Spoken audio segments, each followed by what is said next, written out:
Hello students, welcome to your English classes. आज की class में हम क्लास 10th की इंग्लिश की फर्स्ट बुक फ्लाइट के पहले पोएम डस्ट ऑफ स्नो के सेंट्रल आइडिया को देखते हैं। इस पोएम में रॉबर्ट फ्रॉस्ट ने हमें कुछ सुपरस्टिशंस से ऊपर उठने के बारे में संकेत किया है और इसके लिए उन्होंने क्रो और हैमलॉक ट्री का सहारा लिया है। तो सबसे पहले हम पहली लाइन देखते हैं। The wonderful poem dust of snow is written by Robert Frost. तो जब भी हम सेंट्रल आइडिया लिखते हैं तो पहली लाइन में हमें पोएम के कंपोज़र का नाम लिखना ज़रूरी होता है। उस पोएम की रचना किसने की है ये ज़रूर लिखें, क्योंकि अगर ये नहीं लिखते हैं तो आपका 1 नंबर कट जाएगा। अब इसके बाद हमें समझाना है कि इस पोएम की कहानी क्या है, पोएम के माध्यम से क्या बताया गया है। The pome expresses that one may have the worst day or time of his life, but a good little thing can make it quite amazing. The crow and the hemlock tree and the dust are some bad signs that normally make the people believe that something worse is going to happen. यहाँ पर poet ने हमें संकेत किया है कौवा, hemlock tree और dust के कणों के माध्यम से। कौवा और हेमलॉक ट्री को स्पेशली हम सिंबल मानते हैं शौरों का।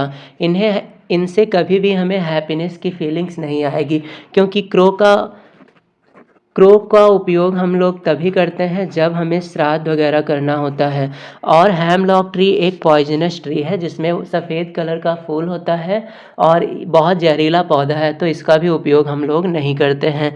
दोनों एक तरह से सैडनेस के सिंबल हैं। बट अब यहाँ पर होता क्या है, हमारे पोएट जो हैं वो अपसेट मूड में हैं। The poet is already upset. Poet काफ़ी अपसेट हैं। दिस इज वाई, इसलिए ही comes out of his house to wander in the snow, इसलिए वो बाहर टहलने के लिए आते हैं। Meanwhile a crow shakes the branch of hemlock tree and some dust particles of snow falls on the poet which makes him happy.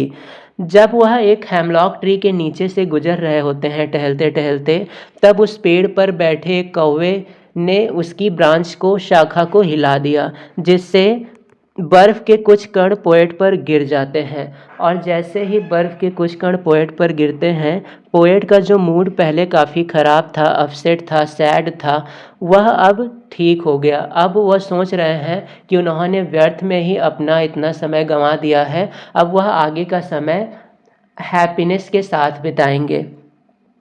Thus, the poet gives us the message that we should hope for the best even the worst time. यहाँ पर poet पहला message ये देते हैं कि हमें निराशा के समय भी उम्मीदें नहीं छोड़नी चाहिए, उम्मीदों को रखना चाहिए।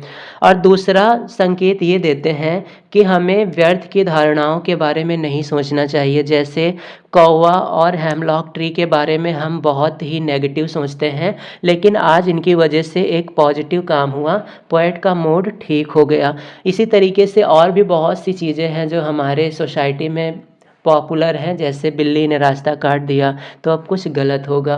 तो हमें इन सब से ऊपर उठकर सोचने की आवश्यकता है, हमें विचारों में बंधे रहने की कोई भी ज़रूरत नहीं है।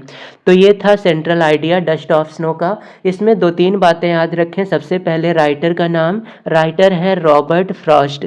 इसके बाद यहाँ पर स्टोरी क्या है, शॉर्ट में एक बार फिर से सुन लें।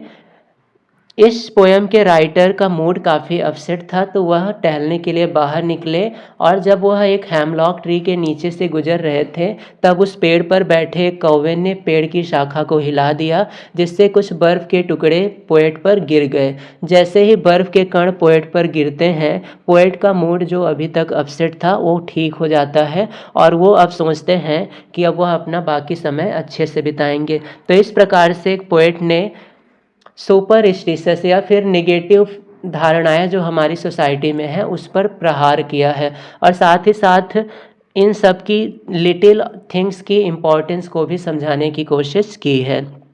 तो ये था सेंट्रल आइडिया, जो कि पेपर में आना तय ही रहता है। एक सेंट्रल आइडिया आएगा 4 नंबर का, तो इसे अच्छे से तैयार करें और कोशिश करें तैयार करने के बाद 2-3 बार लिखकर प्रैक्टिस भी करें। अगली क्लास में हम अगले पोएम फायर एंड आइस के बारे में पढ़ेंगे।